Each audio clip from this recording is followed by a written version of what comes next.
Visit licensureexams.com and try our samples completely free of charge. Hello to all of our amazing and dedicated therapists out there, and welcome back to another episode of our Licensure Exams podcast. I'm Stacy, and this is my co-host. Hi, everybody. I'm Dr. Hutchinson, and today is part of our Counseling Microskills series, where we're going to talk about different skills that a therapist, such as yourself, use and how to put them into practice and how they are used in the licensing exam. And today we're cracking open that contentious can of worms called confrontation. So let's wiggle into what it is, when to use it, and how to do it without causing a therapy room brawl with your client. That's right, Stacy. Now, I don't know about you, Stacy, but when I hear the word confrontation, I picture two people in an intense argument and getting ready to throw down. But that's not quite what we're talking about today here. Perfectly put, Linton. So therapeutic confrontation is more about gently knocking on the door of your client's discrepancies and contradictions. Exactly. Confrontation is used as a way to help clients identify and address discrepancies and contradictions in their thoughts, emotions, and behaviors. To illustrate, let's go ahead and go through a couple of those. Okay, Stacy? Absolutely. So first, imagine that you've got a client who puffs away like a chimney. In fact, they're trying to smoke in your office, but they insist that they're the epitome of health. A therapist might interject and say something like, I hear you saying you're healthy as a horse, but I've also heard you tell me that you smoke a couple of packs a day. These two statements seem to contradict each other. Can you help to clear the smoke? Right. Well, that's a great example, Stacy. You're providing the client with the contradiction between what they're saying and what they're doing in an effort to provoke self-reflection that might just lead to positive changes. Yep, exactly. So let's look at another example. Suppose you've got a client who's consistently putting themselves down despite being highly competent. As a therapist, you might say, I'm hearing that you're talking about your shortcomings, but from what you've told me, I can see that you have plenty of impressive skills and accomplishments. Can you help me to understand the discrepancy between these two very different perspectives? That's a good one, because with that, you're opening up a conversation for the client to explore why they are devaluing themselves rather than, starting some kind of fight with them. Now, it's important to remember that confrontation as a therapeutic technique needs to be executed very carefully. It should feel more like a collaboration, exploration, rather than an accusation. Right. And the steps to this delicate dance are, number one, state facts or observations without judgment. Number two, use inquisitive language, so you're curious.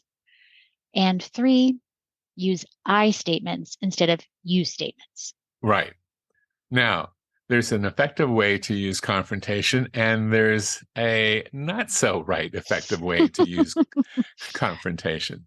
Yep. Let's look at Sue, who says she wants to reach her goals, but when presented with any challenge that requires effort on her part at all, she gets overwhelmed and just totally gives up. You might say, here's the deal, Sue.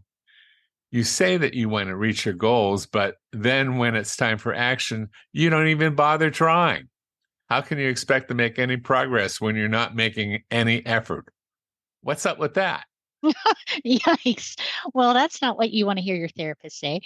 Sounds there like, Linton, you just hit Sue with a verbal sledgehammer. I wouldn't be surprised if she broke down crying, just sat there in stunned silence, or if she got really angry and started yelling at you. None of which are productive. Whoopsies. Accusations or being judgmental tend to trigger defense mechanisms rather than open dialogue. So let's reroute that conversation, shall we, Stacy? Agreed. So what would you say is a more productive way of framing the issue? How about this? I'm noticing that you have been expressing a desire to change your habits, yet they remain the same. Could you tell me more about that? What's been standing in your way? Do you see how that reframes the conversation?